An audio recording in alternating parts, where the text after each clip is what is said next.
Good morning student. Class 6 lesson 9 क्रमशः part 3 में हम लोग पढ़ेंगे। जंतुओं में गति पढ़ रहे थे, उसी में हम लोग क्रमशः पढ़ेंगे मछली की गति के बारे में कि किस प्रकार मछलियाँ गति करती है। मछली का शरीर जो होता है यह धारा रेखीय होता है। यहाँ देखिए आपका दिया गया है। मछली का अगला पक्ष पीछ यहाँ दिया है। कागज की नाव का बना आपने देखा होगा। यदि नहीं जानते हैं तो अपने मित्रों से नाव बनाकर पानी में तैराइए। नाव पानी में तैरने लगती है। नाव के अग्रभाग पश्च भाग को देखिए, उसकी तुलना मछली का शरीर का बनावट देखिए। उसी प्रकार मछली के शरीर में बनावट आप पाएंगे, है ना। आप देखेंगे बच्चे कि मछली के शरीर के आगे और पीछे हिस्से के नीचे भाग पक्ष लगे होते हैं। इसकी पूंछ जो होती है बच्चे, है ना, पक्ष लगे होते हैं। मछली का कंकाल दृढ़ पेशियों से क्या होता है, ढका रहता है। मांसपेशियों के संकुचन तथा शीतलन से ये पक्ष को ऊपर नीचे और अगल बगल करती है तथा शरीर को थोड़ा तरंग गति देकर गति की दिशा तैरने की दिशा में आगे बढ़ती है।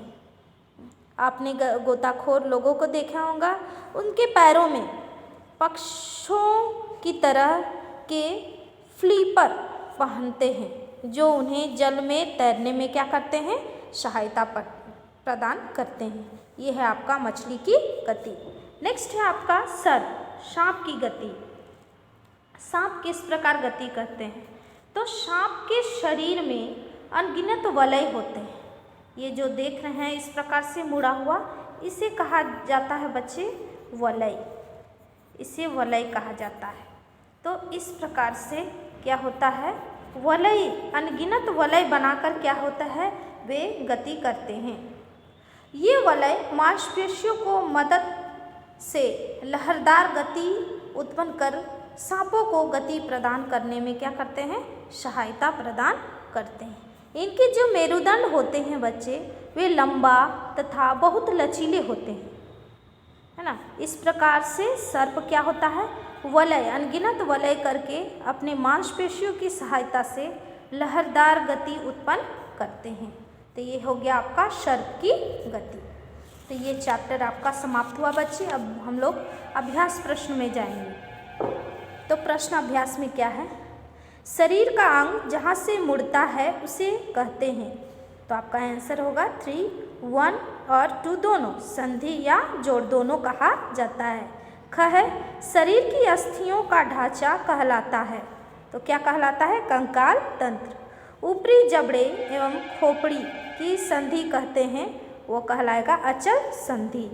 निम्न में से किस जीव की अस्थियां खोखली किंतु मजबूत होती है, इसका आंसर होगा पक्षी। निम्न में से कौन सा जीव मिट्टी खाता है, तो कौन खाता है, केचुआ।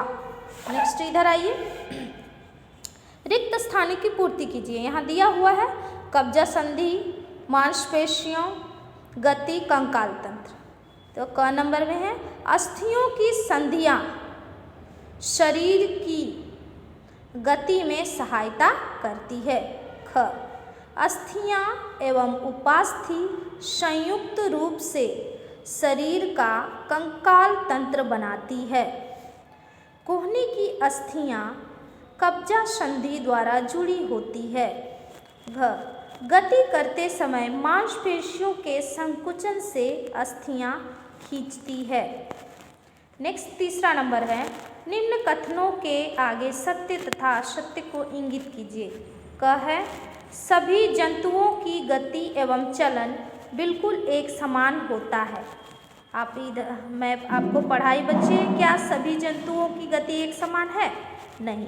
तो सभी जंतुओं की गति एक समान नहीं होती है। तो यहाँ दिया एक समान होता है, तो ये क्या होगा, गलत। ख है, उपास्थि अस्थि की अपेक्षा कठोर होती है। उपास्थि क्या होती है बच्चे, वो लचीली होती है, और अस्थि क्या होती है, कठोर होती है। तो यहाँ दिया है उपास्थि अस्थि की अपेक्षा कठोर होती है, तो ये क्या होगा, गलत। अंगुलियों की अस्थियों में संधि नहीं होती है, ये भी गलत। अंगुलियों की अस्थि में क्या होती है? संधि होती है। अग्रभुजा में 2 अस्थियां होती है, सही। तिलचट्टों में बाह्य कंकाल पाया जाता है, ये भी आपका सही होगा। चौथा है, मिलान करने के लिए दिया गया है कॉलम ए कॉलम 2। आप इसका आंसर सामने सामने लिखेंगे।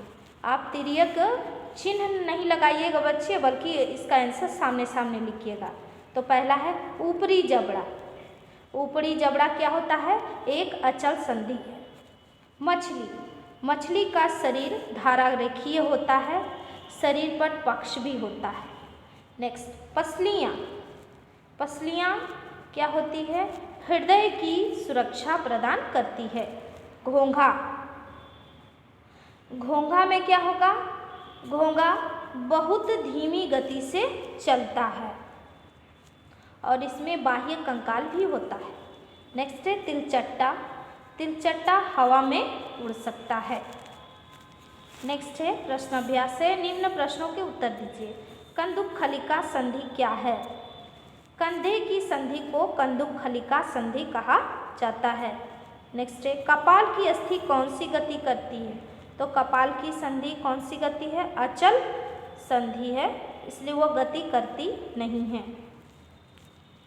नेक्स्ट है हमारी कोहनी पीछे की ओर क्यों नहीं मोड़ती है? क्योंकि उसमें कब्जा संधि लगा होता है। हमारे शरीर में पाई जाने वाली उपास्थि के उदाहरण दीजिए, लिखिए। तो इसका आंसर होगा कान और नाक। तो बच्चे लेसन 9 का क्वेश्चन आंसर आप अपने कॉपी में लिख लीजिएगा। Thank you.